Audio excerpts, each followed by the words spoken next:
Hace no menos de 5 meses subí el primer top del canal, en el que repasábamos 7 de los mejores diseños de consolas de los videojuegos. Ese video es uno de los que mayor orgullo me da, pues fue el primer trabajo que llegó a más de 1000 visitas y que recibió una buena recepción por parte de ustedes.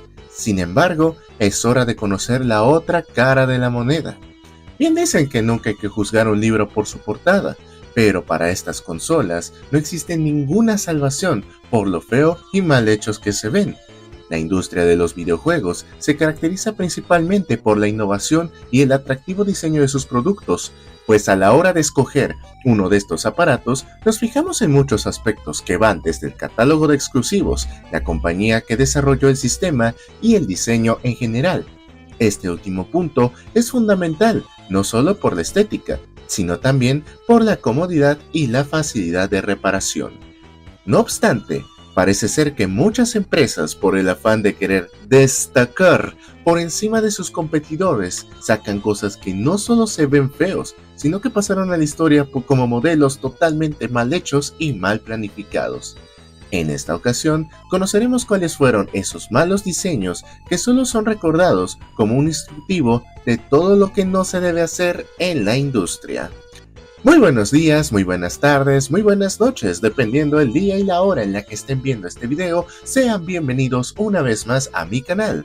Hoy en esta ocasión les traigo un nuevo top, donde conoceremos los 7 peores diseños de consolas de los videojuegos. Spoiler alert, la mayoría del listado lo conforman portátiles. Cabe resaltar que la lista lo baso en mi más humilde opinión personal, por lo que eres libre de escribir tu propio top en la caja de comentarios. Ya sin nada más que decir, empecemos con el top. Xbox 360 Fat. Creo que para nadie es sorpresa que una consola que ya apareció en el primer top tenga el curioso honor de regresar para esta ocasión, cosa que no es rara, pues en ese video conocimos su mejor diseño y ahora le toca a la peor versión que sacaron y que como curiosidad fue el primer modelo de lanzamiento. El modelo Fat tuvo muchos problemas durante su desarrollo, tal y como se vio en el documental de Xbox, pues muchos de los modelos de prueba empezaban a fallar aún dentro de la planta de producción. Las ya famosas 3 luces de la muerte o el círculo de la muerte hicieron su aparición desde muy temprano. Esta fue una de las primeras alarmas de emergencia que debió prevenir Microsoft desde un inicio, pues no se imaginaron que sería de gravedad. Pero, ¿qué provocaba este grave error? Simple. Primero, el sobrecalentamiento. El Xbox 360 Fat no gestionaba bien el calor, lo que provocaba que los componentes internos, especialmente el GPU y la CPU, se sobrecalentaran y fallaran constantemente. También podemos contar con que la mala planeación del modelo fue un factor importante, debido a las soldaduras de las conexiones internas, que podrían agrietarse o romperse.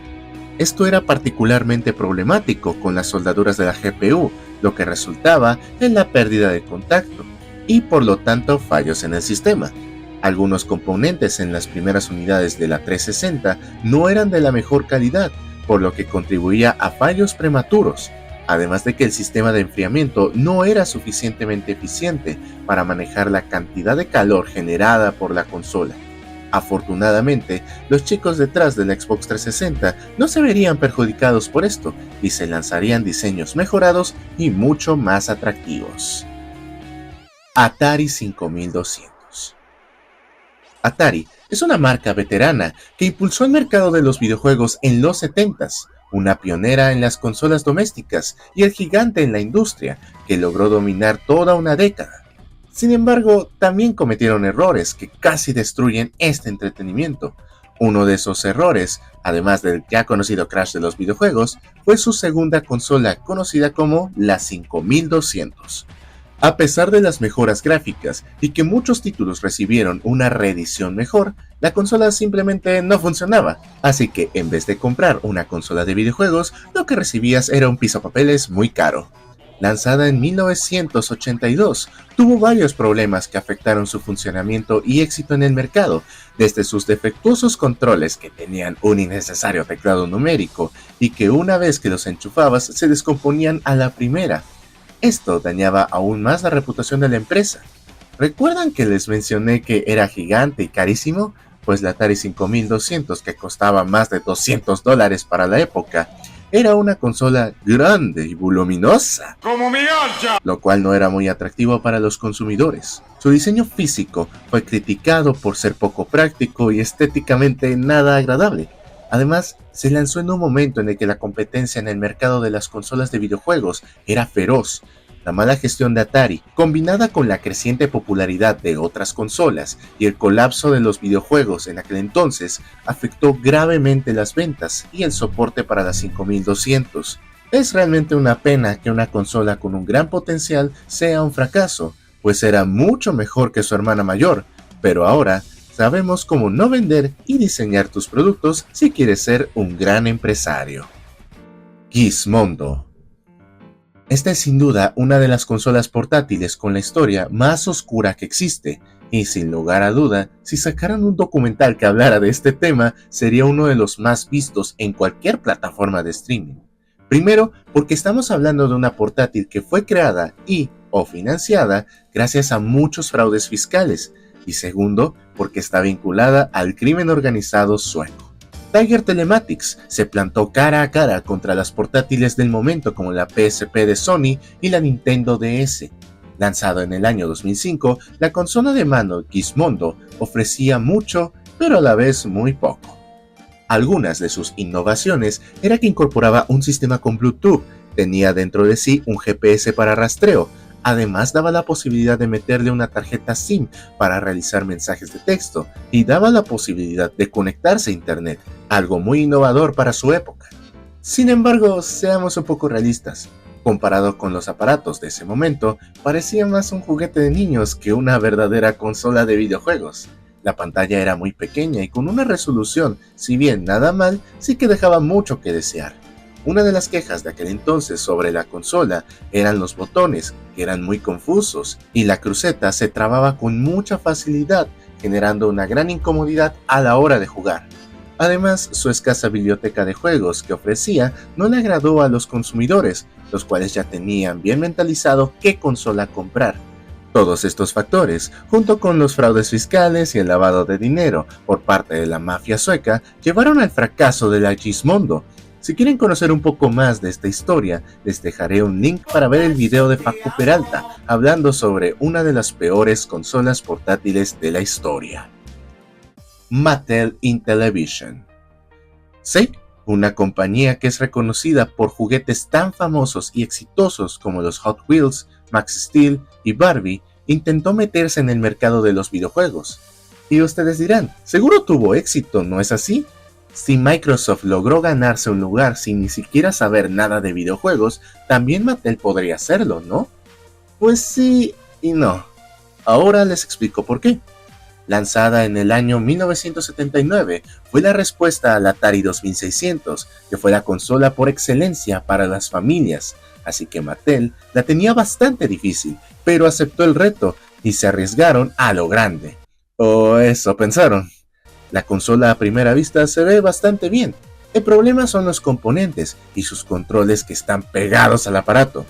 Como mencioné en la introducción, una consola debe ser cómoda y fácil de conectar o instalar en cualquier parte, además de lo fácil y accesible que debe ser su reparación. Pero la Intellivision no cumple con este último punto, pues al romperse ya sea uno de los cables del control, que por cierto también es horrible, la consola fácilmente se fregaba y tenías que comprar otra consola. Y no es que te saliera caro, pero seamos honestos, es un gasto innecesario. Hablando específicamente sobre este control, está considerado como uno de los peores en la historia, por el hecho de que no se podía desenchufar y por su cruceta bastante incómoda. Mattel es una gran compañía de juguetes y lo ha demostrado por mucho tiempo, pero no es una empresa de videojuegos, y eso se notó con otros dos aparatos a futuro que lo alejaron para siempre de este mercado. Sony Xperia Play. Es a partir de aquí que conocemos a los pesos pesados, o mejor dicho, pesos mosca de los videojuegos, y el puesto número 3 tiene un poco de trampa. ¿Por qué? Pues si bien no es 100% una consola de videojuegos, por su estética se le relaciona a una como tal. El mercado de los teléfonos móviles estaba en su mejor momento, pues en el año 2010, una de cada 4 personas ya contaba con un teléfono inteligente, y ya no era un lujo, sino más bien una necesidad portarlo. Otro plus que ayudó al crecimiento de los smartphones fueron los juegos móviles, que eran sencillos y fáciles de instalar. Sony, al ver este boom de la nueva generación de teléfonos inteligentes, se planteó lo siguiente: si ya tenemos experiencia con los celulares y con los videojuegos, ¿qué tal si combinamos estos dos mercados en uno solo? Y así es como nació el híbrido entre una consola portátil y un smartphone. El resultado, pues, un fracaso, debido a que el hardware del Xperia Play no era lo suficientemente potente para competir con otros dispositivos móviles de alta gama de la época, ni con las consolas portátiles como lo son la Nintendo 3DS ni la propia PlayStation Vita. A pesar de que los controles físicos eran una característica destacada, no todos los juegos de Android estaban optimizados para utilizarlos, limitando aún su utilidad. Además, no contaba con una cantidad significativa de juegos exclusivos que justificaran la compra del dispositivo. La mayoría de los juegos disponibles también podrían jugarse en otros dispositivos Android o iOS, lo cual no era un atractivo para aquellos interesados en el móvil. Sony es una gran empresa que se caracteriza por la innovación y adaptarse a las nuevas generaciones, pero cuando intentaron ser originales, fallaron a lo grande. El Xperia Play fracasó debido a una combinación de hardware insuficiente, falta de juegos exclusivos y optimizados, junto con una estrategia de marketing deficiente y problemas con las actualizaciones del software. Virtual Boy. Me imagino que ya casi todos sabían que aparecería esta consola en este top. Quizás algunos creían que estaría en el primer lugar, pero ese puesto está reservado para otra máquina. El Virtual Boy es considerado el primer tropiezo que tuvo Nintendo en los 90s, después de ganar la guerra de los 16 bits con la Super NES y empezar una nueva batalla contra la nueva PlayStation de Sony. La gran N decidió innovar con una consola que diera una experiencia de realidad virtual. Pero para esa época, los materiales y recursos necesarios para una tecnología como la que pretendía sacar Nintendo eran escasos, limitados y costosos. Pero para el genio de Gunpei Yokoi, nada era imposible, y más si se trataba de impresionar a los fanáticos. Pero lamentablemente sería algo de lo que no solo arruinaría la reputación de la compañía, sino también la carrera de Yokoi y que lo llevaría a su posterior renuncia. El principal objetivo de la Virtual Boy era generar gráficas en tercera dimensión. Se tenía que utilizar polígonos muy específicos y para resaltarlos, el único color que funcionaba para esta finalidad era el rojo. El resultado fue desastroso. Las personas que compraron esta cosa presentaron malestar en los ojos y se quejaban de constantes dolores de cabeza. Y si eso no fuera suficiente, el manual tenía más de 3 o 5 advertencias que mencionaban los anteriores efectos que producía el chico virtual. Otro de los problemas era que Nintendo lo promocionó como una consola portátil, lo cual no era tan cierto como parecía al ser tan pesada e incómoda de transportar por donde sea, porque a la hora de colocar la consola sobre una base tenías que colocarte en una cierta posición que te provocaba dolor de espalda y cuello. La Virtual Boy fue creada con el propósito de innovar y entretener a sus fanáticos. Desgraciadamente, parecía más un arma de destrucción masiva para sus consumidores. Por eso, se queda con el segundo lugar, no solo por lo estéticamente horrible que se ve el aparato, sino también por el peligro que significó para las personas y la misma Nintendo. Antes de conocer al puesto número 1, veamos unas menciones deshonrosas.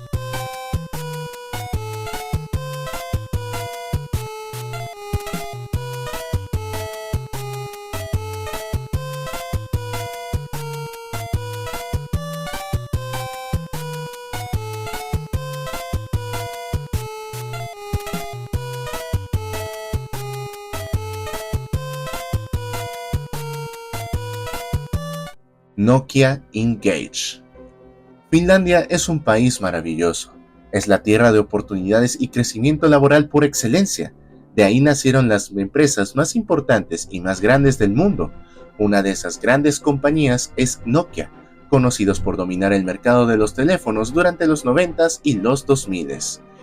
Pero vieron un potencial en esto de los juegos de video. Tras ver el éxito de las portátiles de Nintendo y con el próximo debut de la PSP de Sony, Nokia pensó que también podría dominar el mercado de las portátiles. Ellos creían que sería muy fácil si combinaban sus teléfonos con una portátil de juegos. Esperen, ¿dónde había oído eso antes? Quién sabe. Con la idea planteada, es así como nació el Nokia N-Gage, una consola de videojuegos con características de teléfono celular y, como vimos en el puesto número 3, fue un desastre. Para empezar, su precio era relativamente alto, tanto para el dispositivo como para los juegos, lo que lo hacía menos accesible para muchos.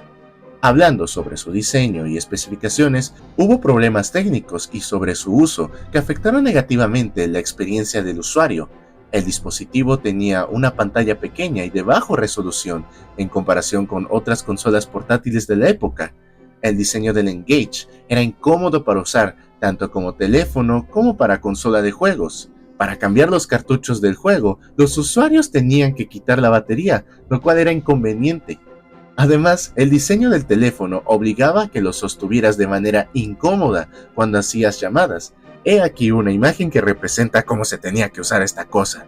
El N-Gage no logró captar el interés del público gamer, sumado a que su marketing fue insuficiente y no logró comunicar claramente las ventajas del dispositivo. Muchos consumidores lo percibían más como un teléfono con capacidades de juego limitadas que como una consola de juegos robusta.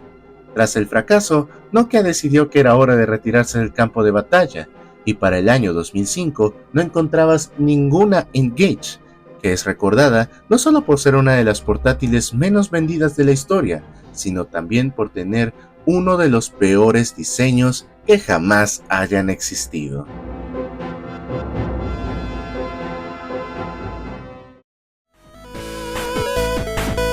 Y bueno, así es como finalizamos con otro video más para el canal. Ahora es tu turno de escribir tu propio top en los comentarios. Por cierto, no olviden seguirme en mis redes sociales como Twitter o X para estar conectados, además de TikTok, donde subo contenido extra. También te invito a que le des like al video y te suscribas si este tipo de videos es de tu agrado. Y eso sería todo por ahora. Recuerden, yo soy TA y espero verlos en una próxima ocasión. ¡Chao!